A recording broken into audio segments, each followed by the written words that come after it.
Hello everyone, welcome to Visa Square Immigration YouTube channel once again. Today we're gonna talk about the second most happiest country in the world, which is Denmark.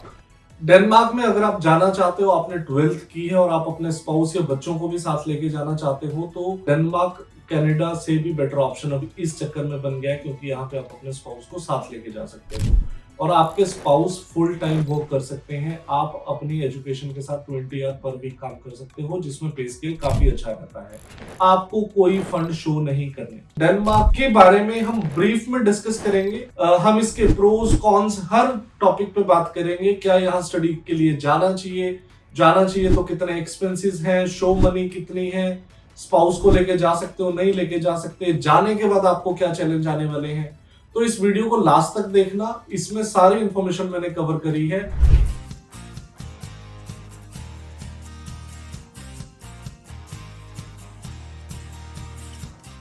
तो अगर हम बात करें normal, अगर इंसान की life से पैसों का चैलेंज खत्म हो जाए, हेल्थ केयर सिस्टम अच्छा हो जाए, एजुकेशन आपकी फ्री हो जाए, ट्रांसपोर्टेशन का आपको कोई पैसा नहीं है और आपको हफ्ते में सिर्फ 35 या 37 आवर्स काम करना है, जिसकी आपको फुल सैलरी मिल रही है। एक महीना आपका एक्स्ट्रा एड ऑन होता है जिसकी साथ में फ्री आपको पैसे मिलते हैं महीने के उसके।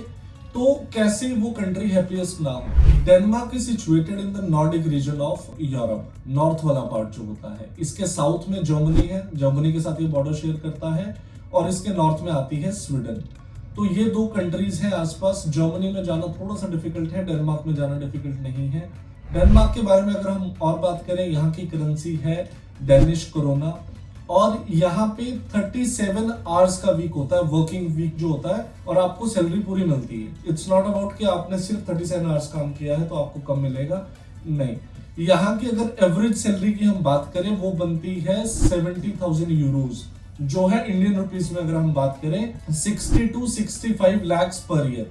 बहुत ह्यूज अमाउंट है। ऑल्दो टैक्सेस भी ठीक ठाक होते हैं, बट आपको फैसिलिटीज भी अकॉर्डिंगली अच्छी मिलती हैं। इसके अलावा डेनमार्क के लोग जो है वो काफी काइंड हार्टेड हैं, काफी जेंटल हैं और हैप्पीएस्ट तो ऑब्वियसली हैं ही। डेनमार्क में लेगो जैसी, कार्लसबर्ग जैसी और पेंडोरा जैसी कंपनीज ये डेनमार्क की ही कंपनीज हैं। इसके अलावा यहाँ पे टेक्नोलॉजी से रिलेटेड, इंजीनियरिंग से रिलेटेड, साइंस से रिलेटेड और लाइफ साइंसेज से रिलेटेड हर तरह के प्रोग्राम्स भी हमारे पास अवेलेबल हैं। बट अभी हम बात करने वाले हैं एलिजिबिलिटी क्राइटेरिया की। यूरोप में किसी भी कंट्री में जाना है तो आपको अपने अकाउंट में फंड शो करने होते हैं, बट डेनमार्क की सबसे अच्छी चीज ये है, आपको कोई फंड शो नहीं करने। बैचलर्स के लिए जाना है या मास्टर्स के लिए जाना है, 60% आपके होने चाहिए। एमबीए प्रोग्राम्स के लिए अप्लाई करना है तो बैचलर डिग्री के बाद आपका 2 इयर्स का एक्सपीरियंस होना भी मस्ट है। आइल्स और पीटी दोनों की रिक्वायरमेंट है। आइल्स में 6 नॉट लेस देन 5.5, पीटी में 57, 58 के आसपास चाहिए आपको, नॉट लेस देन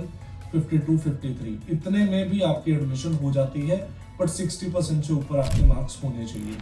यहाँ पे अगर आप पब्लिक यूनिवर्सिटी में एडमिशन लेते हो तो आपको, चाहे आप बैचलर्स के लिए जा रहे हो चाहे आप मास्टर्स के लिए जा रहे हो, आपको 3 इयर्स का पोस्ट स्टडी वर्क परमिट मिलता है। बट अगर आप प्राइवेट किसी कॉलेज या यूनिवर्सिटी में एडमिशन लेते हो तो आपको सिर्फ 6 महीने का पोस्ट स्टडी वर्क परमिट मिलता है। तो मैं रिकमेंड करूंगा आपको पब्लिक यूनिवर्सिटी में ही अप्लाई करना चाहिए।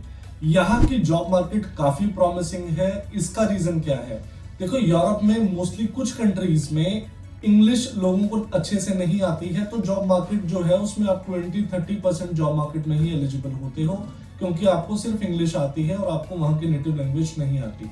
बट ये जो नॉर्डिक रीजन की कंट्रीज हैं, फिनलैंड है, डेनमार्क है, स्वीडन है, इनमें वेल एजुकेटेड लोग हैं जिनको 70 to 90% लोगों को इंग्लिश आती है। अगर आप किसी से बात करोगे तो उन्होंने इंग्लिश में ही आपको आंसर करना है।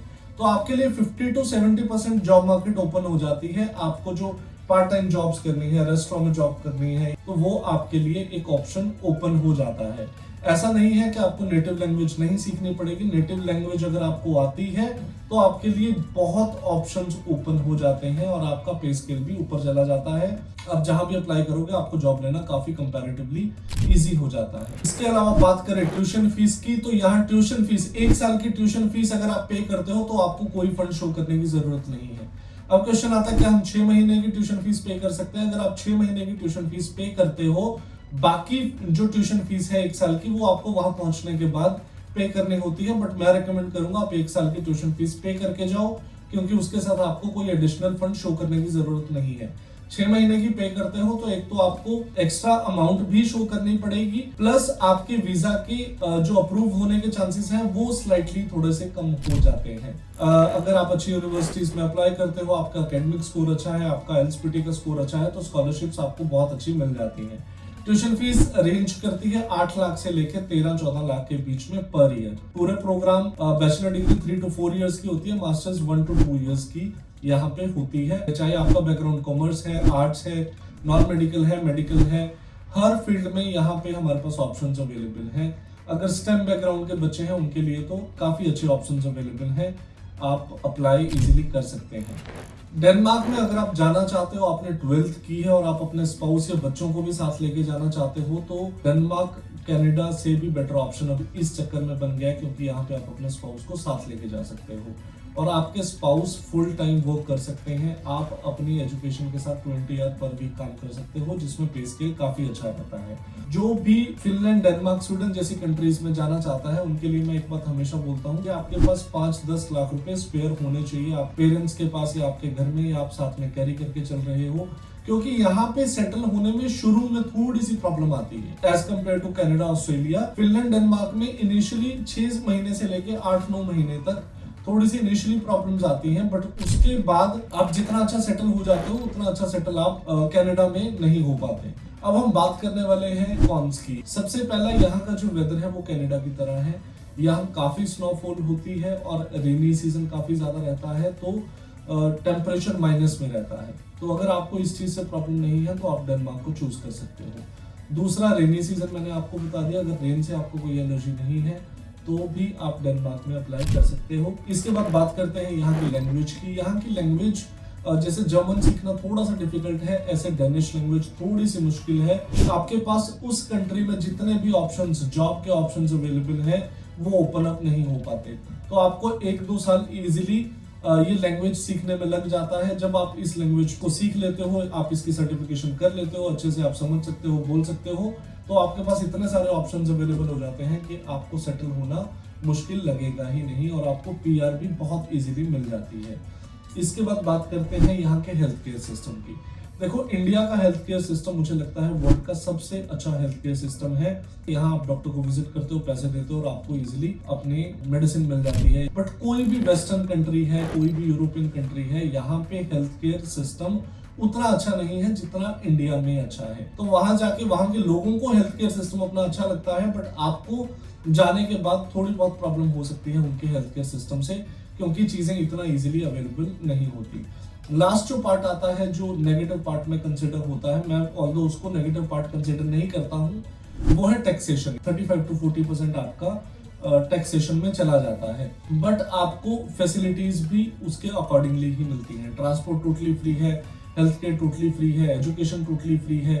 तो जहां टैक्स पे करके आपको इतनी सारी फैसिलिटीज मिलती है, तो मुझे नहीं लगता वो इतना नेगेटिव पॉइंट रह जाता है उसके बाद। ये कुछ एक पॉइंट्स थे जो नेगेटिव थे डेनमार्क के बारे में। तो अब आपको पॉजिटिव भी पता है, एलिजिबिलिटी क्राइटेरिया पता है, डेनमार्क के बारे में ऑलमोस्ट सारी चीजें आपको पता है। अगर कोई इन्फॉर्मेशन हमसे मिस हुई है तो नीचे कमेंट करके आप वो इन्फॉर्मेशन भी ले सकते हो। बाकी आप नीचे दिए गए नंबर्स पे कॉल भी कर सकते हो, आप अपनी प्रोफाइल असेस करा सकते हो। Assessment totally free of cost रहती है। आप हमारे ऑफिस भी डायरेक्ट विजिट कर सकते हो। तो अगर आपने अप्लाई करना है या आपने कोई इन्फॉर्मेशन लेनी है तो आप कमेंट में मेंशन कर सकते हो या डायरेक्ट कॉल करके हमारे स्टाफ से बात कर सकते हो। Thank you so much for your time.